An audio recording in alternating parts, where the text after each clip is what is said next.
thank you for joining us today. We really appreciate it.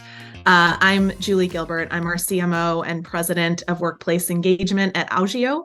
And just by way of quick background, we are a global leader in engagement platform technologies, including data-driven experiences, and we connect people to each other and kind of foster these connections and cultivate brand advocates in these experiences around the globe. So with that, joining our conversation, I'm super excited to introduce Peter Schulze, who is the CEO at Kigo. Kigo is a subsidiary of Augeo, and they're a pioneer, I would say, in the digital experience revolution, as we like to think of it, and the digital asset technology company that enables organizations to really expand the possibilities of engagement. So Peter, welcome. Really excited to have you with us today. Thanks, Julie. It's great to be here. Today, I think in general, we are excited to explore the transformative impact of digital assets in reshaping engagement experiences across all the industries that we collectively support. So with that, I think we're ready to dive in. Peter, if you're ready for it. Let's jump right in. Okay, so our digital experience revolution really starts with as we think about changing consumer preferences and growth of digital first experiences, how do businesses more effectively navigate the evolving digital landscape to accelerate customer loyalty, employee engagement, and all things technology? That's a great question, Julie. And I'd love to just start by sort of framing up a few overarching themes that we really see driving the future of loyalty.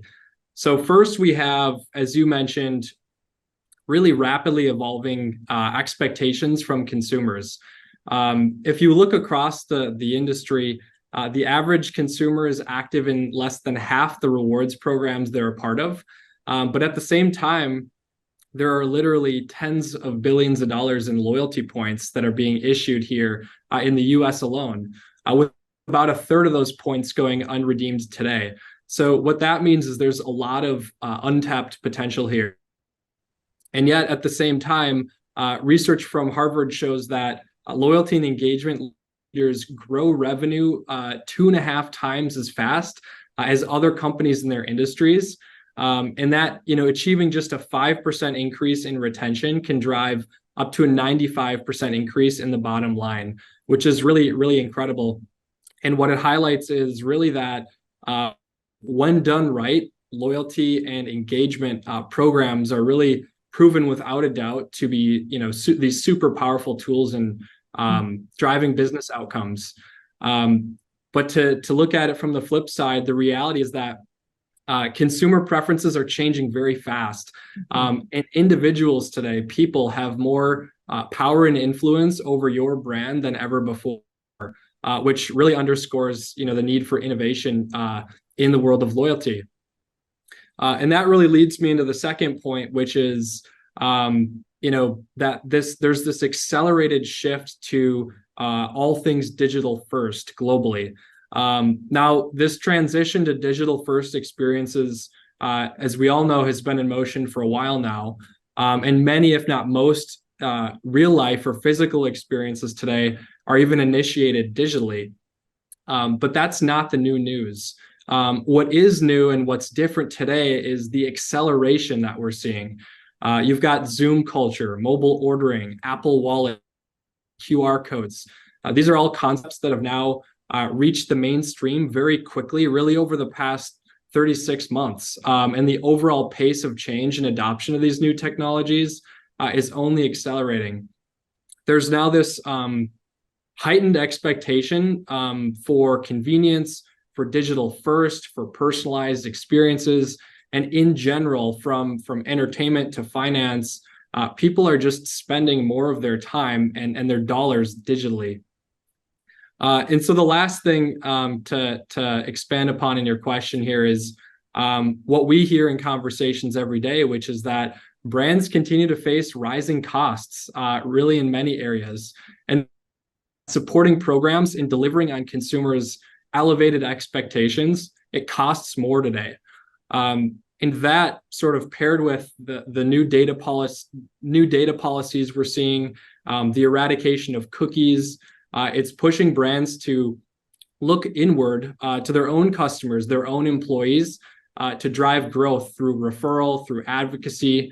And so the question becomes, how do we empower our current customers, our current members, employees, to become advocates of our brand? And I'll touch on that a little bit later. But these are really some of the overarching themes that we continue to see and hear from brands, really pressing them to look forward. Yeah, maybe to add to that too, it's a really exciting time of rapid growth, evolution in our engagement industries overall.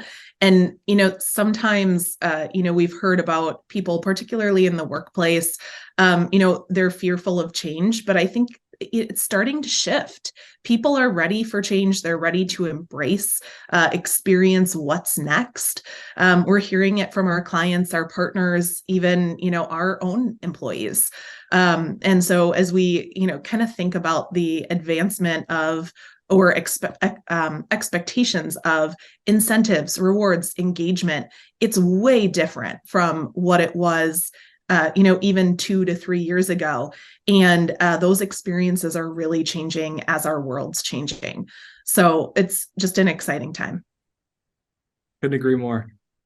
Maybe as we kind of move into a topic, and I'll ask you a question more closely related to digital assets and some of our collectibles, which I'm excited to get into. But at the intersection of what we think of technology and innovations, what are some of the emerging incentives and rewards that you see shaping loyalty and engagement experiences today for customers and employees? Another great question.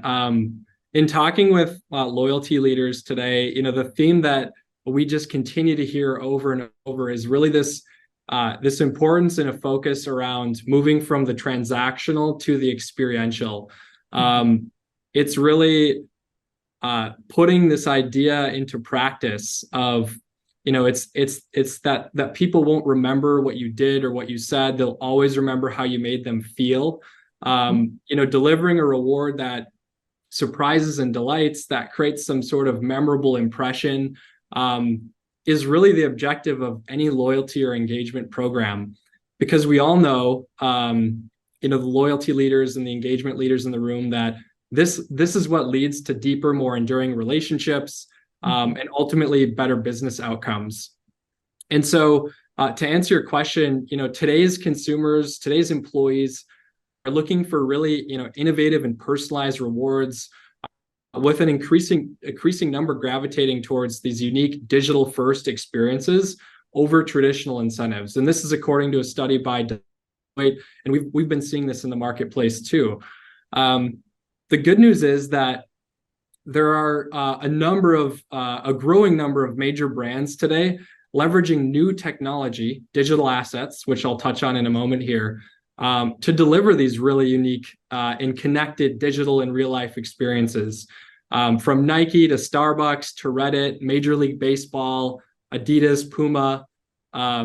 Actually, just Disney just this week announced a new digital asset platform and experience.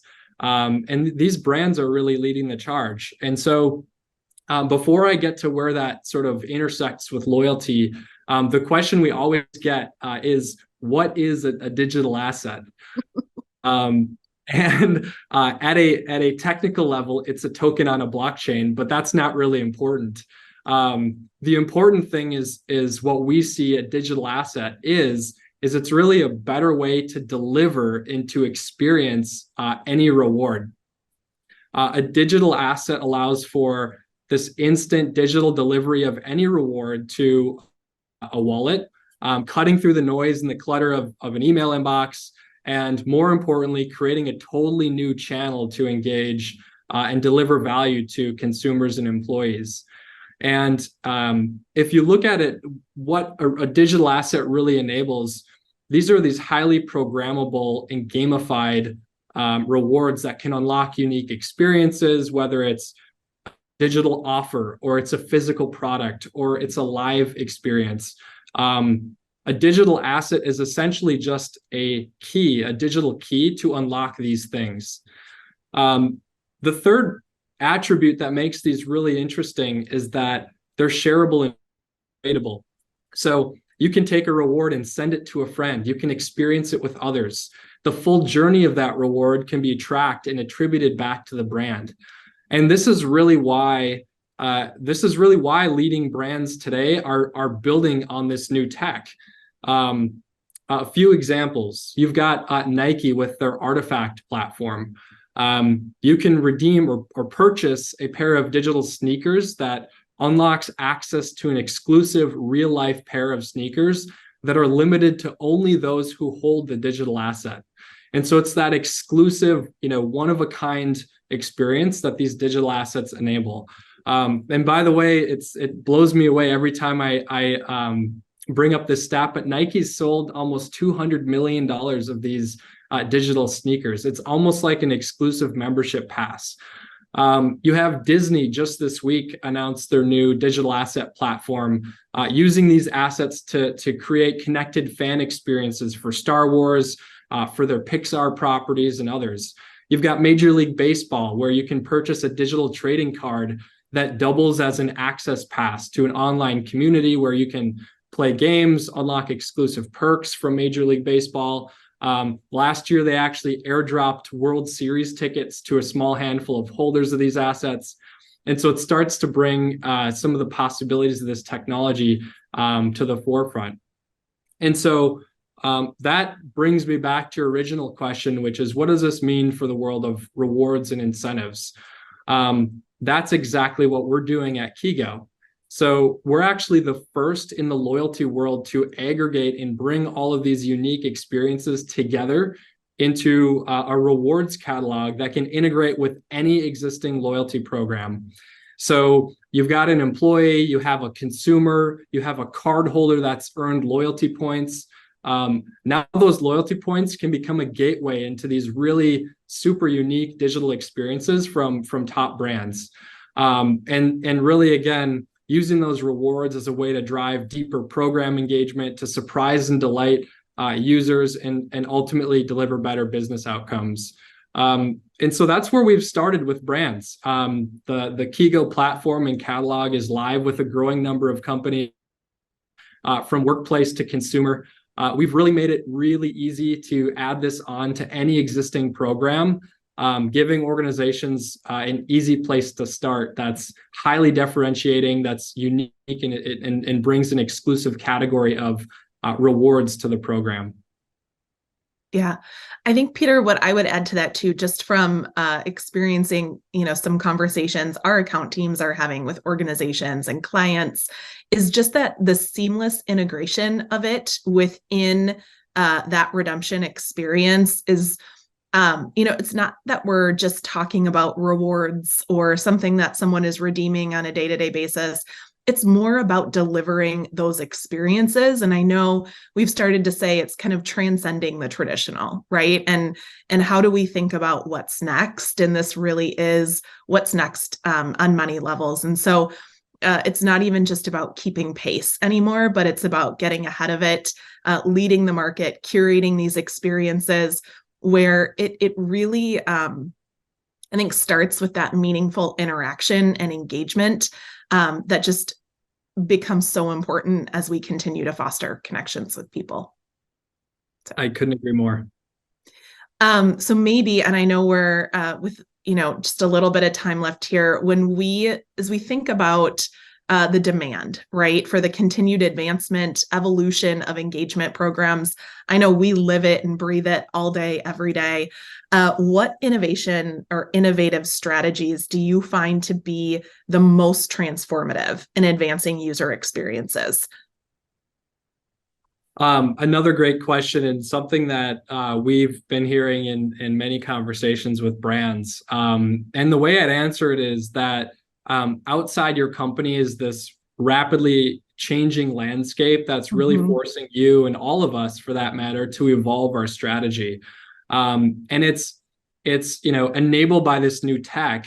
It's consumers, it's individuals that are really driving this change. And the reality is today, people hold more power over your success as a brand than ever before. Every company is facing new and this heightened competition from the likes of Apple, of Google, of Amazon. You wouldn't believe how many brands I talk to, and it surprises me when they say Apple's their number one competitor. When you're talking about a cardholder program, it's interesting. Apple's moving into the space. Google and Amazon are competing in many fronts. And what that means is for all the rest of us, for every other brand to compete in today's landscape and to deliver the value that consumers expect, it's our belief that collaboration and partnership are absolutely key to the future of loyalty and engagement. And that's where this big idea that we coined open loyalty comes into play. And just put very simply, enabled by this new tech, blockchain, open loyalty is where we see that the future of loyalty headed, where rewards are shareable experiences that connect people and that promote advocacy and that drive growth organically, where collaborations across brands become simple and limitless, really, and that every experience can become really connected across brands and across environments. And so let me give you a real example. Imagine you're a Diamond member with a major airline, and you earn a free seat upgrade. Today, only you can use that benefit. And many times that benefit will sit dormant in your account. If you go back to what I mentioned initially, a third of loyalty points and rewards go unredeemed, if you remember. So imagine if you were to tokenize that benefit, wrap it in a digital asset. Now you can share or trade your free seat upgrade with a family member, with a friend, with anyone in a way that's attributed back to the brand and somebody totally new in as a customer. That's the power of open loyalty. And when I say advocacy, this is a technology that enables advocacy in what we call shareable rewards. And it gets better from there. Now imagine that you're that Diamond member and that status is a digital asset that you own in your wallet. That status can be recognized by collaborating brands. So what that means is, imagine you're a popular luggage brand or a major coffee company. You can airdrop an exclusive discount to all Diamond status holders that can be redeemed in store or online. These are the cross-brand benefits that can enhance your travel experience, all very seamlessly without the technical hurdles that makes these experiences difficult to pull off today. And really, that's open loyalty. That's where we see this whole industry headed, where you have shareable rewards that promote advocacy. You've got cross-brand collaborations that become simple and limitless.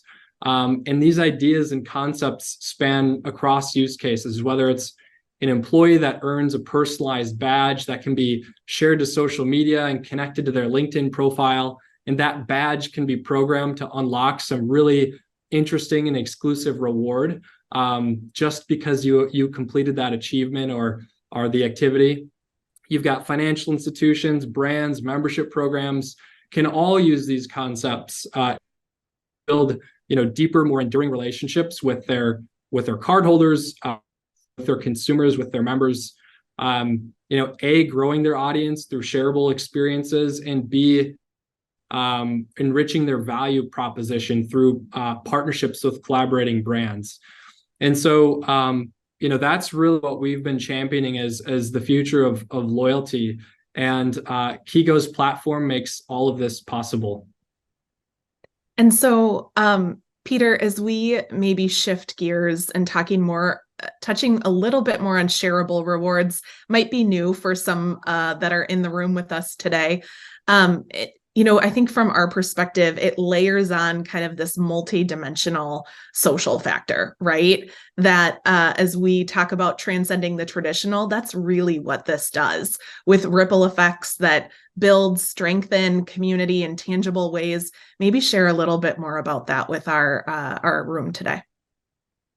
I would be happy to. So, if you think about the idea of a shareable reward today rewards experiences are single player.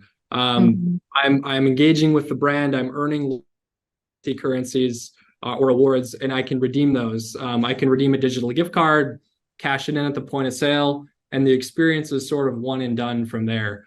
Now imagine you're able to take the benefits you've earned and extend them to a friend or a family member. That experience, that connected and shareable experience, is a way not only to create more ways for people to be rewarded. Think of how rewarding of an experience that could be, receiving a benefit and sharing it with somebody you love in a really personalized and fun way. And oh, by the way, that can be attributed back to your brand and actually used as a customer referral tool. If you're a consumer or a cardholder program, if you're an employee program, it essentially becomes a really personalized giving experience. That's another way to reward and recognize an employee. That's really, when I talk about shareable rewards, that's the power of it all. So I should expect you to airdrop a cup of Starbucks coffee to me here as soon as we're done today. Exactly. That's awesome. Well, I know we're close to time here, but I do want to add on to that. I think the role of community and connection, right, within engagement programs overall is just, it's paramount. Some people look at it as kind of that overlying or the overarching umbrella or the underlying foundation. It can be both or either, but it's more about what moves user experiences from just transactional to here's, a standard reward to creating transformative shared experiences and something that, becomes more meaningful to people.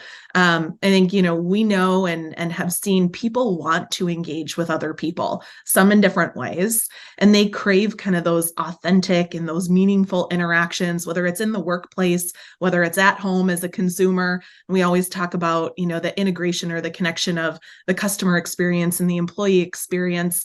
It's about creating that network of individuals bound by their shared values, their shared experiences and interests, and propelling kind of the opportunity for these people to come together in new ways, creating impact and resonating across their different areas. So thank you, Peter.